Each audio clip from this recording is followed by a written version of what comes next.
विद्यार्थी मित्रों नमस्कार। आज के इस वीडियो में हम शेयर जब्ती के बारे में चर्चा करेंगे और ये थोड़ा टॉपिक जटिल है, लेकिन आप बिल्कुल ध्यान से समझेंगे तो आपके लिए बहुत ही आसान हो जाएगा। और इस पूरे वीडियो में आज आपको जब्ती के विषय में और उसकी प्रविष्टि के विषय में आज हम चर्चा करेंगे। तो देखिए, शेयर जब्ती, तो इसमें आपको जानना है कि जैसे हमने थियरी में चर्चा हम कर चुके हैं कि शेयर रद्द होने के कारण शेयर की संख्या घटती है। जब जब्ती होता है तो उस समय शेयर रद्द किया जाता है और इसलिए शेयर की संख्या घटती है और इसलिए शेयर पूंजी खाता उधार किया जाता है। अभी तक आपने देखा कि शेयर पूंजी खाता हम जमा करते थे, लेकिन अब जब्ती का व्यवहार आएगा तो आप शेयर पूंजी खाता उधार करेंगे। तो उसका कारण यही है कि जब्ती की वजह से शेयर की संख्या में कमी होती है, इस वजह से। उसके बाद है जब्त किए शेयर पर शेयर धारक द्वारा कंपनी में भरी गई रकम जब्त होती है। जितना शेयर धारक ने पैसा भरा है उसको हम जब्त करते हैं, तो ये जब्त में आपको ध्यान रखना है। उसके बाद है जब्त की रकम शेयर जब्ती खाते जमा की जाती है, क्योंकि कंपनी के लिए वो आवक बनती है। इस वजह से जो शेयर जब्त किया जाता है उसको उस रकम को शेयर जब्ती खाते जमा कर दिया जाता है। थोड़ा एंट्री के बारे में देख लीजिए तो आपको और क्लियर होगा इसमें। तो यहाँ पर देखिए, शेयर जब्त किया जाए तब 3 एंट्री आपको ध्यान रखना है। शेयर जब्ती के लिए ये 3 एंट्री अगर आप समझ गए तो आपको शेयर जब्ती आ गई। और आपको इसको मैंने बहुत ही डिटेल में और बहुत ही स्पष्ट रूप से समझाने का प्रयास किया है। देखें जरा, शेयर जब्त किया जाए तब ये पहली एंट्री होती है। तो इसके लिए शेयर पूंजी खाता उधार, शेयर जब्ती खाते का, शेयर आवंटन खाते का, अप्राप्त मांग खाते का। यानी शेयर पूंजी खाता उधार क्या करेंगे, तो जब्त किए गए शेयर की संख्या जो भी होगी वो और गुणे प्रति शेयर पूंजी पेटे मंगाई गई रकम। जैसे 500 शेयर है, 10 रुपये का प्रति शेयर है, तो 500 गुणे 10 यानी कितना हो जाएगा, यहाँ पर 5000 हो जाएगा। तो ये हुआ। और उसके बाद है शेयर जब्ती खाते जमा।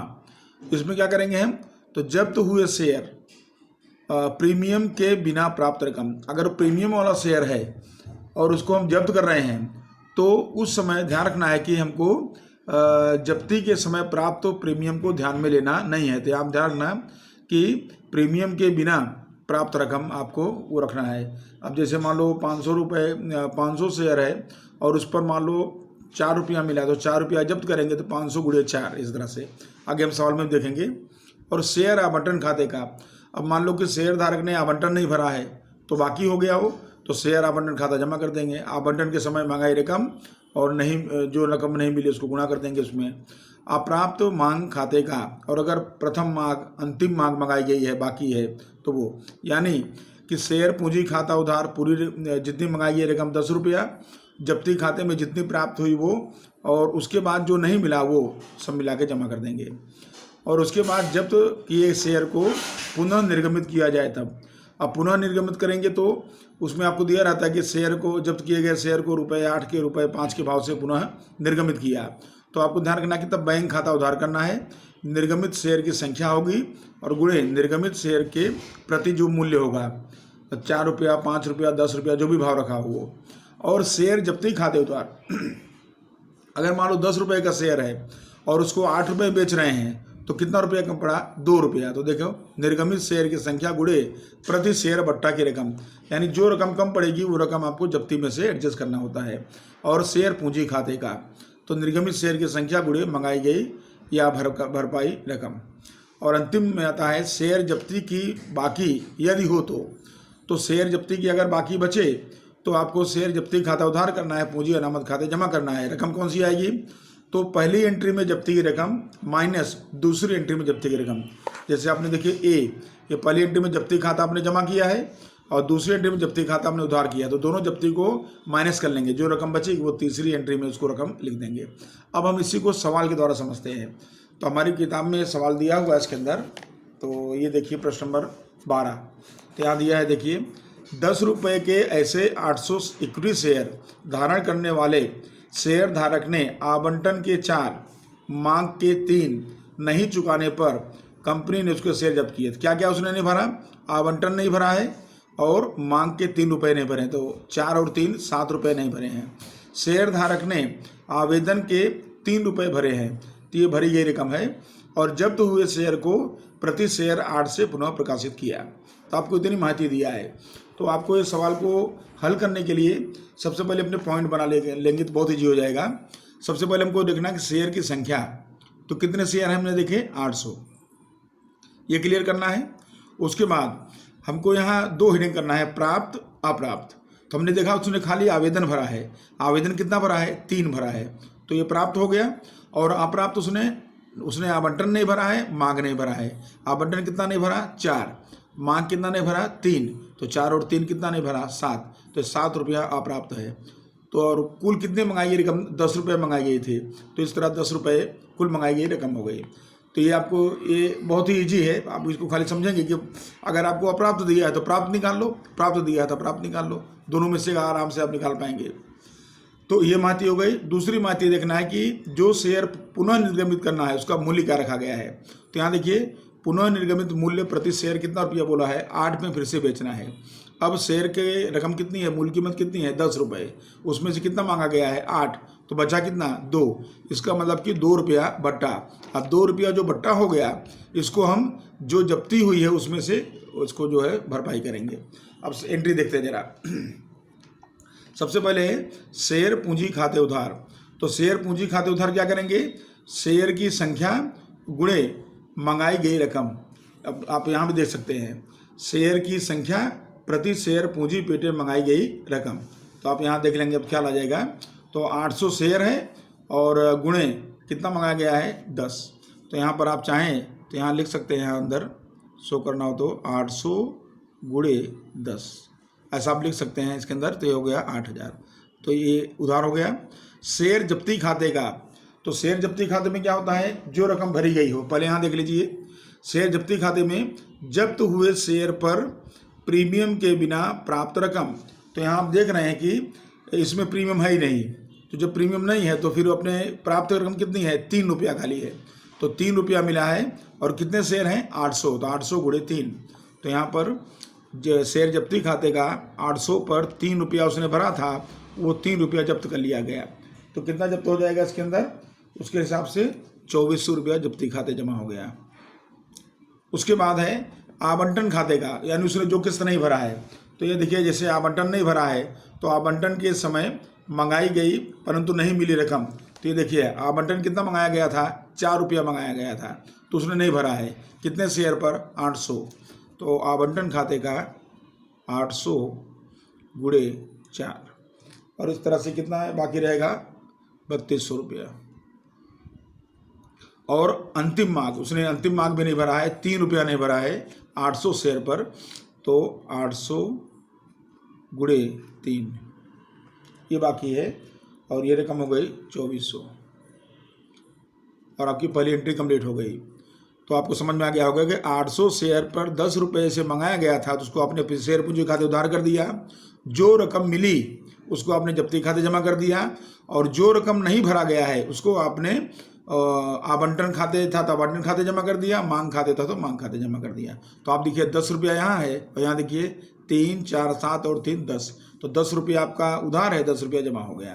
तो ये आपकी पहली प्रविष्टि बहुत ही महत्वपूर्ण। अब आगे आता है कि वह पुनः निर्गमित करता है। तो कितने के भाव से निर्गमित करता है, ये 8 रुपये के भाव से पुनः निर्गमित करता है। तो ये सूचना नहीं है तो पूरा 800 शेयर को निर्गमित करता है ऐसा माना जाएगा। तो इसके लिए हम देखिए हमने यहाँ पुनः निर्गमित की यहाँ प्रविष्टि बताई है। उसके लिए बैंक खाता उधार निर्गमित शेयर की संख्या गुणे निर्गमित प्रति शेयर का मूल्य। तो प्रति शेयर मूल्य है 8 और संख्या है 800।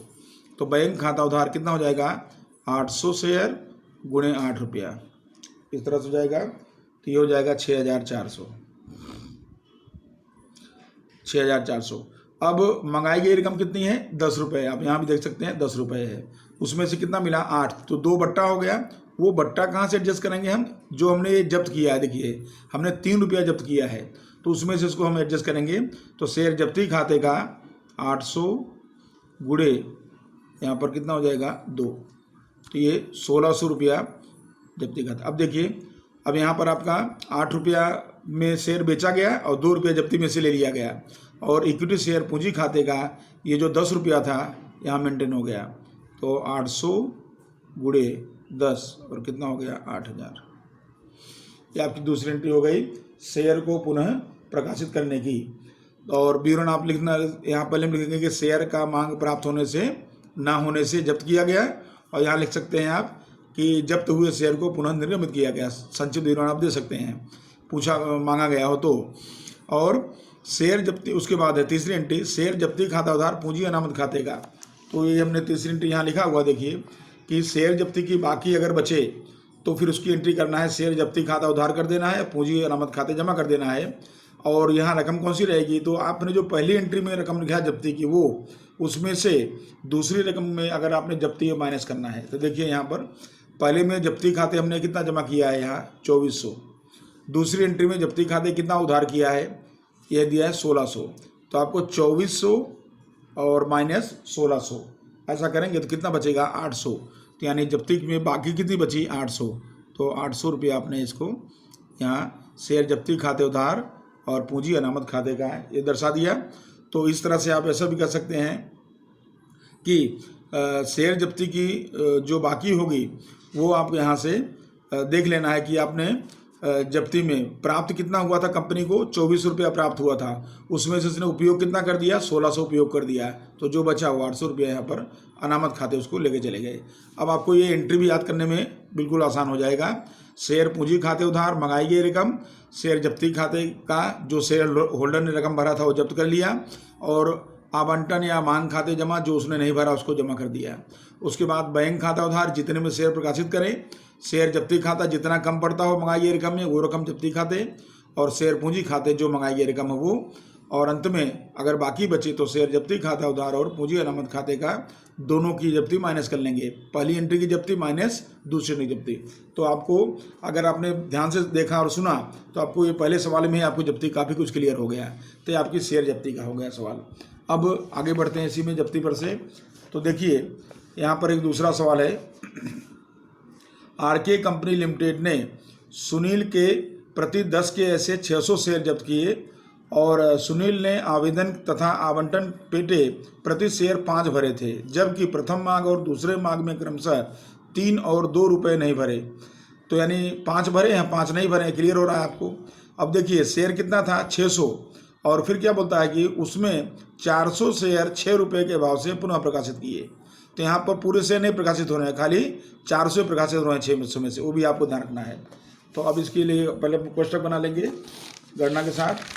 तो अब देखेंगे इसके अंदर ये शेयर की संख्या कितनी बताएगी इसके अंदर, तो शेयर की संख्या है 600, और उसमें प्राप्त कितना हुआ 5, और अप्राप्त कितना हुआ, तो प्रथम मांग का 3 और अंतिम मांग का 2, दोनों मिला के 5। तो आप एक साथ अप्राप्त लिख सकते हैं 5 रुपया, और मंगाई गई रकम पूरी की पूरी कितनी है 10 रुपये। उसके बाद पुनः प्रकाशित शेयर 600 नहीं है, कितना हो गया 400 है, वो ध्यान रखना है, और निर्गमित मूल्य है 6 रुपया। अब शेयर कितने रुपए का है 10, तो 6 रुपया हुआ तो इसमें बट्टा कितना माना जाएगा 4, तो 4 रुपया इसमें बट्टा हो रहा है, वो ध्यान रखना है। तो ये माहिती लिख देने के बाद अब रोजनामचा देखिए जरा। अब रोजनामचा जब करेंगे इसका हम, तो पहली एंट्री होगी इसमें शेयर पूंजी खाता उधार।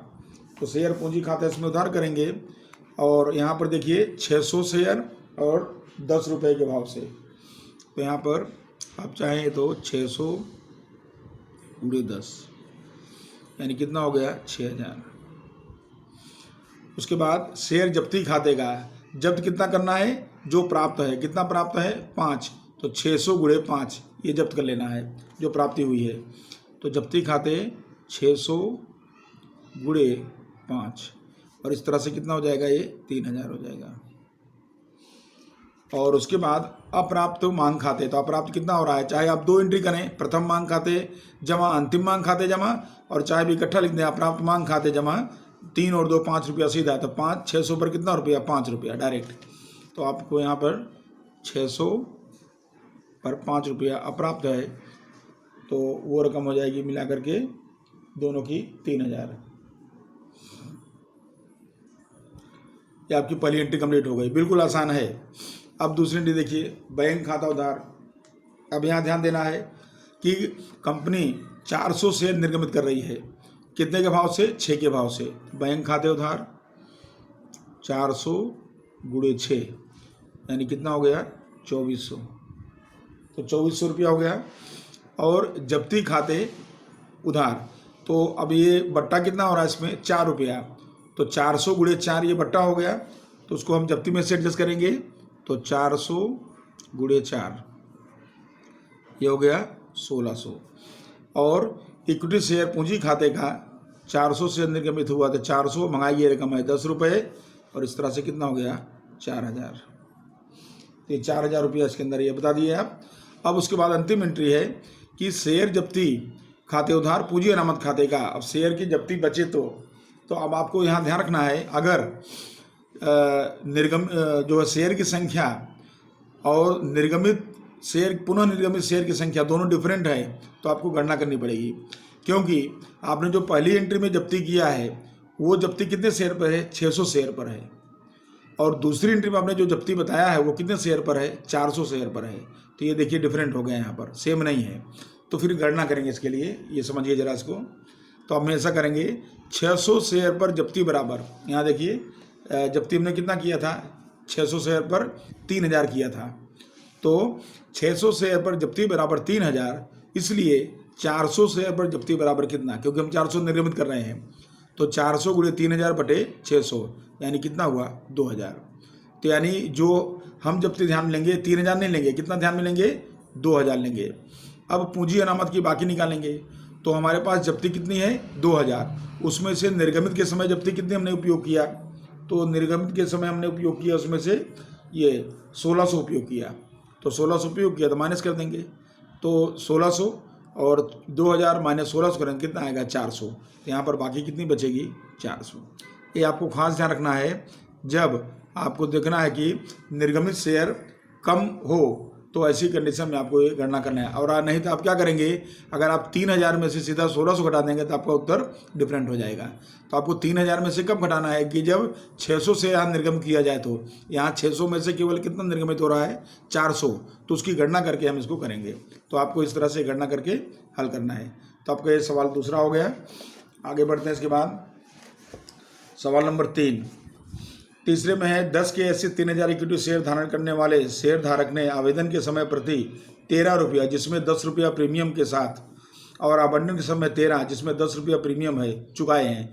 उसने आवेदन भी चुका दिया है, आवंटन भी चुका दिया है, जबकि अंतिम मांग 4 रुपया नहीं चुका सका, तो कंपनी ने शेयर जब्त किया और उसको 7 रुपये से पुनः प्रकाशित कर दिया। तो अब देखिए इसकी गणना देख लेते हैं। सबसे पहले इसमें अब गणना इस तरह से करेंगे, तो यहाँ आपको एक नोट ध्यान रखना है कि प्रीमियम से प्रकाशित शेयर, अगर प्रीमियम से प्रकाशित हुआ है और जब्त करना है तो प्राप्त रकम में प्रीमियम को ध्यान में लिया नहीं जाता है, आपको खास ध्यान रखना है। और यहाँ पर दिया भी था, जैसे अपने पहली एंट्री देखिए यहाँ था जब्ती खाते, देख रहे हैं उदाहरण में, तो क्या लिखा है जब्त हुए शेयर पर प्रीमियम के बिना प्राप्त रकम। तो यानी अगर आप शेयर जब्त कर रहे हैं उस पर प्रीमियम भी कंपनी को मिला हुआ है, तो प्रीमियम को ध्यान में लेना नहीं है, वो खास ध्यान रखने का है। तो इसके लिए हमने यहाँ पर देखिए सबसे पहले शेयर की संख्या 3000 है, वो आपने देखा। उसके बाद यहाँ पर शेयर होल्डर ने आप देखें इसमें किताब में, तो ये आवेदन इसका जो है आवेदन 13 रुपया है, उसमें 10 रुपया प्रीमियम है, तो आवेदन कितना माना जाएगा 3 रुपया माना जाएगा। आवंटन 13 रुपया है, 10 रुपया प्रीमियम है, तो उसको छोड़ दो, कितना बचा 3। इस तरह से प्रीमियम को निकाल करके 3 आवेदन और 3 आवंटन दोनों मिला कितना रुपया हुआ 6 रुपया हुआ। तो यहाँ पर आप इसको ऐसा बताएंगे प्राप्त 6 रुपया, 3 आवेदन का और 3 आवंटन का, इसमें प्रीमियम को हमने निकाल दिया है, तो 6 हुआ। और 10 रुपये का महंगाई रकम है, तो अप्राप्त कितना बचेगा 4 रुपया अंतिम मांग, तो 4 रुपया ये प्राप्त हो गया। अब पुनः निर्गमित मूल्य आपको 7 रुपया दिया हुआ है, कितना शेयर नहीं दिया तो 3000 पूरा गिन लेने का है, तो 7 रुपया पुनः निर्गमित मूल्य हो गया। अब इसमें बट्टा कितना मानेंगे हम 3 रुपया, क्योंकि 10 रुपये में कितना कम पड़ा 3, तो 3 बट्टा हो गया। ये माती पूरी हो गई। अब प्रीमियम का तो कोई इसमें इशू रहेगा ही नहीं, क्योंकि प्रीमियम को ध्यान में लेना ही नहीं है। तो देखिए पहली एंट्री अब शुरू करते हैं, इक्विटी शेयर पूंजी खाते उधार। तो यहाँ पर 3000 शेयर है, तो यहाँ पर अपने लिखेंगे 3000 शेयर गुणे 10 के भाव से, पूरा 10 का भाव है, तो यहाँ पर 30,000 हो गया। 30,000 शेयर जब्ती खाते का, तो 3000 शेयर पर प्राप्त कितना हुआ है, तो हमने गणना में दर्शाया है, प्राप्त हुआ है 6 रुपया, तो 6 रुपया जब्ती हो गया। तो 3000 गुणे 6, 3000 गुणे 6 कर देंगे और ये हो जाएगा 18,000, जब्ती खाते का 18,000। और अप्राप्त मांग खाते का जो नहीं मिला, तो कितना, 4 रुपया नहीं मिला है, तो 3000 गुणे 4, ये 4 नहीं मिला है तो 12,000। ये आपकी पहली एंट्री कंप्लीट हो गई। अब दूसरी एंट्री में जाएंगे, तो दूसरी एंट्री में बैंक खाते उधार शेयर निर्गमित करना है। अब आपको समझ में आने लगा होगा, तो थोड़ा स्पीड पकड़ते हैं इसके अंदर। अब तो देखिए, बैंक खाता उधार जी कितना शेयर है, 3000 शेयर है और निर्गमित किया गया 7 रुपये से, तो गुणे 7, ये हो गया 21,000। और जब्ती खाते बट्टा कितना था, 3 रुपया, तो वही जब्ती में से लेंगे, तो 3000 गुणे 3, और ये हो गया 9, कितना हो गया इसके अंदर 9,000। और इक्विटी शेयर पूंजी खाते का 3000, मंगाई गई रकम पूरी 10, ये हो गया 30,000। और अब आगे जब्ती की बाकी, तो देखते हैं पहली एंट्री में जब्ती कितनी है, 18,000 है, और दूसरी एंट्री में जब्ती कितनी है, 9,000 है। तो 18 में से 9,000, ये 18,000 में से 9,000 माइनस करेंगे तो कितना डिफरेंस आया, 9,000। तो 9,000 जब्ती खाते उधार पूंजी अनामत खाते का। ये देखिए, आपको अब जब्ती के ये क्लियर हो गए। अब थोड़े जब्ती के सवाल इसमें और हैं, थोड़े डिफरेंट भी हैं, वो भी देख लेते हैं तो आपको क्लियर हो जाएगा। प्रश्न नंबर 13, तो प्रश्न नंबर 13 में देखिए, आवंटन के समय प्रति शेयर 14 रुपया 10 प्रीमियम के साथ, तो यानी इसमें 10 प्रीमियम है और 14 रुपये का शेयर है, नहीं 4 रुपया आवंटन है, 10 रुपया प्रीमियम, 10 4 14। प्रथम और अंतिम मांग के समय 3 रुपया नहीं भरने से कंपनी ने कटारा के धारण किए 10 के ऐसे 1200 शेयर जब्त किए और वह दिया जा सके, ध्यान रखिएगा यहाँ पर, दिया जा सके उतना अधिक से अधिक बट्टा देकर पुनः प्रकाशित किया और उसको करुण ने खरीदा। तो यहाँ आपको ध्यान रखना कि ये बात को कि दिया जा सके उतना अधिक से अधिक बट्टा क्या है उसको समझेंगे हम इसके अंदर, और उसके बाद हम इसका पहले पॉइंट बना लेते हैं। तो सबसे पहले इसमें शेयर की संख्या देखिए, शेयर की संख्या है 1200 और इसके अंदर प्राप्त जो है, प्राप्त इसमें बताना है आपको। तो यहाँ आप देखेंगे इसके अंदर प्राप्त, पहले तो अप्राप्त, तो यहाँ पर आपको आवंटन अप्राप्त बता रहा है, अंतिम मांग अप्राप्त बता रहा है। अंतिम मांग 3 रुपया है और आवंटन 14 रुपया है, 14 में 10 रुपया प्रीमियम है, यानी आवंटन कितना रुपया है, 4। तो इस तरह से 4 और 3 7, ये 7 रुपये जो हैं वो अप्राप्त हैं प्रीमियम को छोड़ करके। और तो भरे कितने उसने, 3 भरे हैं, इसका मतलब तो 3 प्राप्त है, तो ये 10 रुपया हो गया। और आपको ध्यान रखना है कि अगर प्रीमियम भर दिया है तो आपको प्रीमियम ध्यान में लेना नहीं है, लेकिन अगर प्रीमियम की रकम नहीं भरी गई है, बाकी है, तो आपको प्रीमियम को ध्यान में लेना है। इसलिए हमने यहाँ दर्शाया, देखिए आवंटन नहीं भरा गया है तो 10 रुपया प्रीमियम यहाँ अलग से बता दिया है।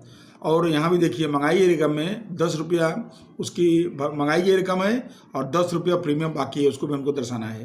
तो आपको ध्यान रखना है कि अगर प्रीमियम नहीं भरा गया है तो आपको प्रीमियम यहाँ पर शो करना है, तो आपको इस तरह बताना है। तो देखिए प्राप्त रकम 3 हो गया, अप्राप्त हो गया 7 और 10 रुपया प्रीमियम भी है उसमें, और उसके बाद कुल मिला करके 10 मंगाई गई रकम है, प्रीमियम 10 बाकी है। आगे पुनः निर्गमित मूल्य 7 रुपया है, 10 रुपया मंगाया है, तो 3 रुपया इसमें जो है बट्टा का मान लेंगे इसके अंदर। तो बट्टा कैसे मानेंगे इसके अंदर वो समझिए, 7 रुपये कैसे आया। तो यहाँ पर आपको बोला कि अधिक से अधिक बट्टा, अधिक से अधिक बट्टा का मतलब ये हुआ कि कंपनी ने जितना रुपया जब्त किया वो पूरा का पूरा छूट दे दे। तो कंपनी ने कितना जब्त किया, यहाँ पर 3 रुपया जब्त किया, देखिए तो 3 रुपया जब्त किया, और 3 रुपया जब्त किया तो 10 रुपये का इसका मूल कीमत हुआ, तो 10 में 3 रुपया उसने छूट दे दिया, बट्टा दे दिया, तो फिर बचा कितना, 7। तो इसके मतलब निर्गमित मूल्य कितना माना जाएगा, 7। आपको दिया नहीं है, आपने निकाला, तो 10 में से मैक्सिमम जो कंपनी जब्त किया है उसको उसने छूट दे दिया, तो 10 में 3 निकाल दिया, तो जो 7 रुपया बचा वो निर्गमित मूल्य कहा जाएगा।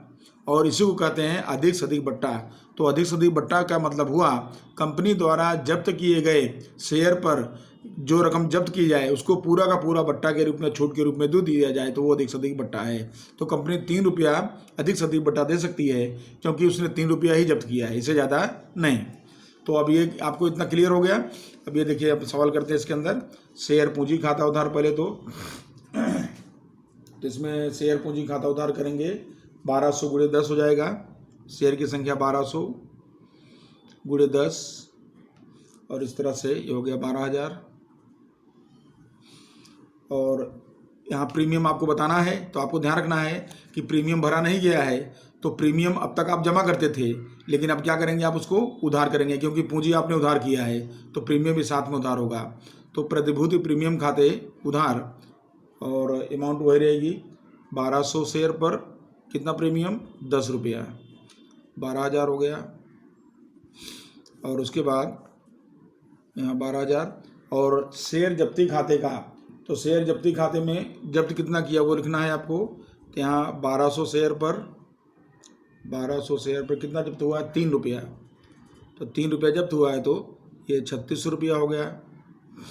और शेयर आवंटन, तो यहाँ पर शेयर आवंटन खाता आप लिखेंगे इसमें, तो यहाँ पर 1200 गुणे आवंटन 14 रुपया है प्रीमियम के साथ, 10 और 4 14, तो 14 रुपया इसका प्रीमियम के साथ हो जाएगा। और अप्राप्त मांग, जो मांग नहीं भरा 3 रुपया ये बाकी है, तो 3 रुपया इसका मांग नहीं भरा गया है तो 1200 गुणे 3।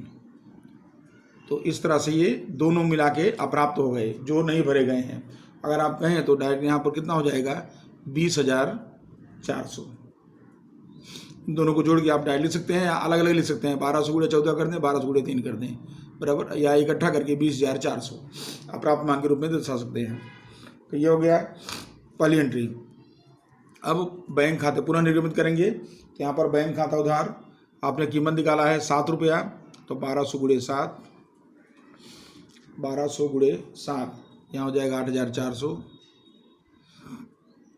और शेयर जब्ती खाते, इसमें जो डिफरेंस पड़ा है तो डिफरेंस कितने रुपए का है 3 रुपये का है, तो यहाँ 1200 गुणे 3 यानी 3600 रुपया हो गया।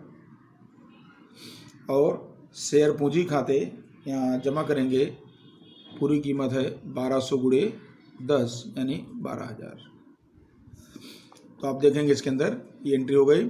और आपको ये भी ध्यान रखना है कि अब यहाँ देखिए तीसरी एंट्री, यहाँ पहली एंट्री में जब्ती कितनी है 3600 और दूसरी एंट्री में जब्ती कितनी है 3600, तो 3600 माइनस 3600 कितना पता 0, तो 0 हुआ, यानी कि आपकी यहाँ तीसरी एंट्री जब्ती की, बाकी की एंट्री नहीं होगी, 2 एंट्री होगी। तो आपको ये ध्यान रखना है कि जब अधिक से अधिक बट्टा दिया जाए तो फिर आपको जब्ती में 2 ही एंट्री करनी होगी, पहली जब्त करने की, दूसरी प्रकाशित करने की, और जब्ती की बाकी बचेगी नहीं, इसलिए तीसरी एंट्री इसमें नहीं होगी। तो अब ये सवाल हो गया अपना। उसके बाद देखिए अगला प्रश्न नंबर है 2। रमेश ने एक कंपनी में 10 के ऐसे 600 इक्विटी शेयर धारण किए हैं। उन्होंने आवेदन के प्रति 3, आवंटन के प्रति 2.5 दर से चुकाए थे। आवेदन और आवंटन चुका दिया है 3 और 2.5। आगे प्रथम मांग के 2 रुपये नहीं भरे। कंपनी ने अंतिम मांग मांगने के पहले, देखिए अभी भी समझिए, कंपनी ने अंतिम मांग मांगने के पहले योग्य कार्रवाई करने के बाद शेयर को जब्त किए और 4 रुपये बट्टा देकर के पुनः प्रकाशित किए। अब यहाँ पर आपको कंपनी के द्वारा मंगाई गई रकम अंतिम मांग कंपनी नहीं मंगा रही है, वो ध्यान रखना है। पहले गणना देख लीजिए, शेयर की संख्या 600 यहाँ पर दर्शा दिया हमने। प्राप्त रकम, तो प्राप्त रकम है आवेदन 3 और आवंटन 2.5 यानी 5.5 हो गया। और प्रथम मांग का जो है उसने नहीं भरा है, तो प्रथम मांग 2 रुपया है और कंपनी ने अंतिम मांग को मंगाया ही नहीं है, तो इसका मतलब मंगाई गई रकम कितनी हुई 7.5। आपको यहाँ पर ध्यान रखना है कि मंगाई गई रकम, ये आपने इसमें देखा था, ये उदाहरण देखिए, शेयर जब जब्त करते हैं तो जब्त किए शेयर की संख्या गुणे प्रति शेयर पूंजी पेटे मंगाई रकम। अगर आपको 10 रुपया है तो 10 रुपया पूरा मंगाई है तो पूरा लिखो, नहीं तो जितना मंगाया उतना लिखने का है। तो यहाँ पर मंगाई गई रकम कितनी हम बताएंगे, यहाँ पर मंगाई रकम बताएंगे 7.5, तो ये 7.5 आपको ध्यान रखना है। दूसरा पुनः निर्गमित मूल्य है यहाँ पर 4 रुपया बट्टा कहा गया है। तो ये अपना जो शेयर है वो शेयर का मूल्य क्या है, महंगाई की रकम कितनी है, 10 रुपये नहीं है, कितनी है, 7.5 है। उसमें से 4 रुपया बट्टा निकाल दो, तो इसका मतलब कि इसका निर्गमित मूल्य कितना आएगा, 3.5। तो 3.5 इसका निर्गमित मूल्य आएगा, जिसमें 4 रुपया बट्टा है। 3.5 कैसे आया, तो महंगाई की रकम 7.5 है, उसमें से ये 4 रुपया बट्टा निकाल दिए तो 3.5 आ गया। तो ये आपका ये परफॉर्मा तैयार हो गया। अब एंट्री करते हैं, शेयर पूंजी खाता उधार, पहली एंट्री इसमें आएगा 600 गुणे 7.5, महंगाई की रकम 600 गुणे 7.5, जो रकम मंगाई गई है वो तो 4,500 हुआ। और दूसरी एंट्री जब्ती खाते जमा, तो यहाँ पर शेयर जब्ती खाते, तो आप यहाँ देख रहे हैं इसके अंदर 5.5 आपको जब्त करना है, 5.5 600 शेयर पर, तो 600 गुणे 5.5 इसको जब्त करेंगे, 3,300 हुआ।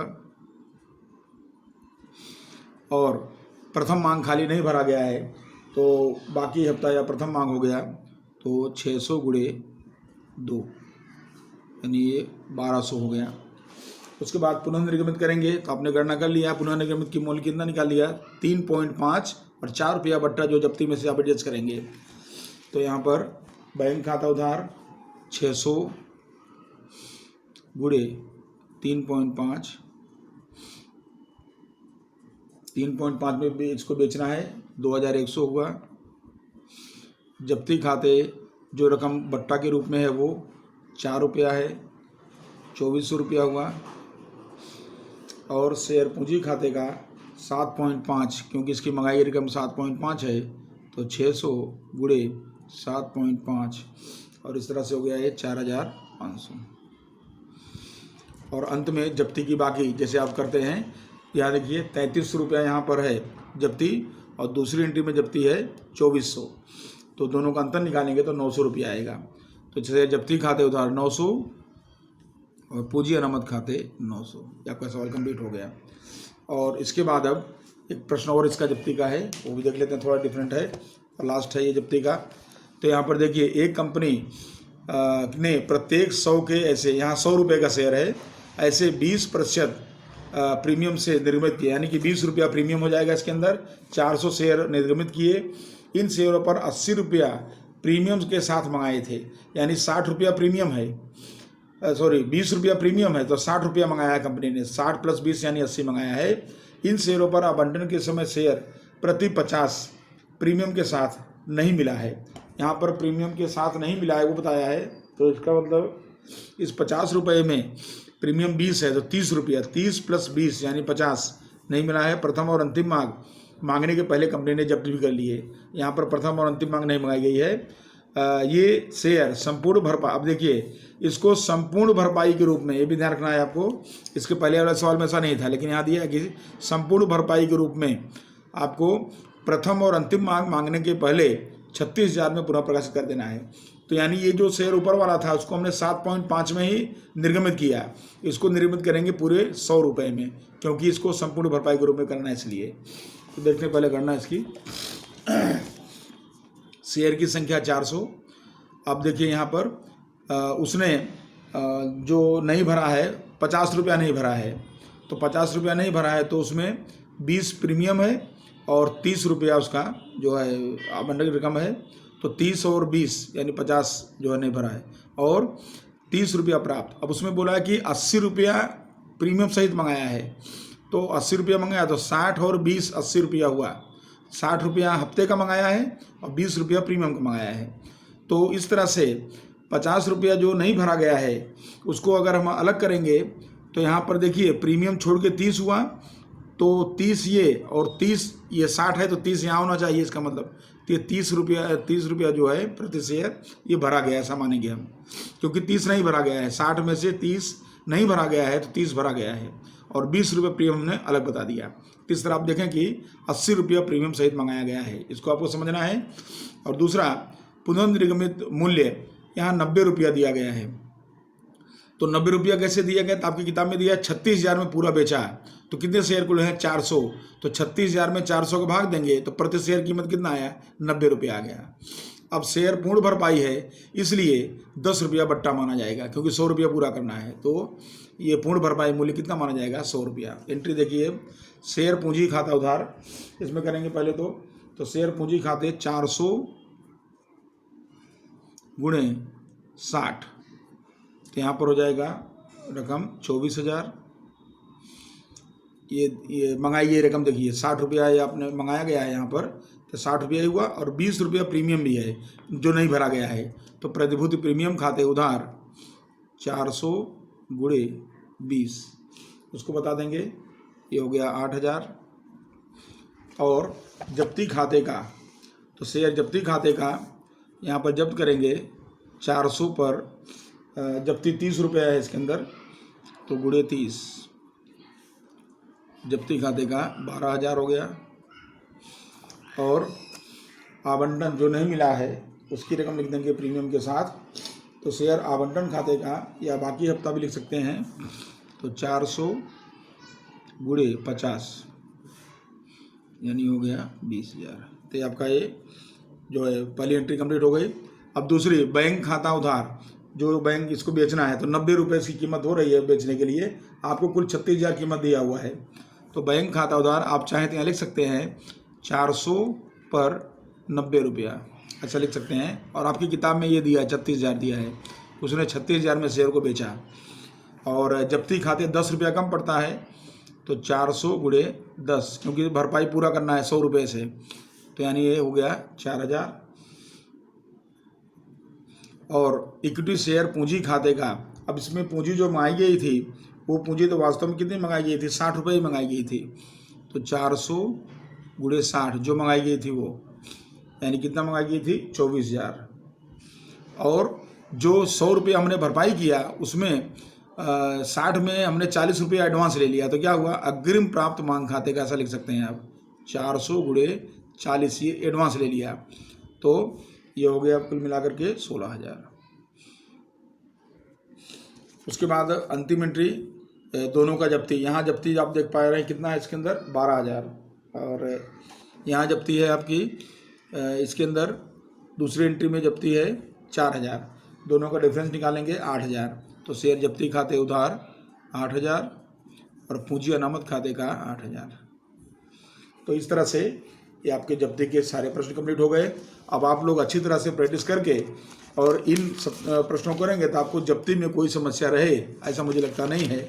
आपकी जब्ती की पूरी समस्या हल हो जाएगी। और अगर आप जब्ती सीख गए तो परीक्षा के अंदर कई बार केवल जब्ती का ही सवाल रख दिया जाता है अथवा में, तो ऐसी कंडीशन में आप जब्ती के प्रश्न को आसानी से कर पाएंगे। और इसके बाद हम अगले वीडियो में जब्ती के साथ बड़े सवाल और भी सीखेंगे। धन्यवाद।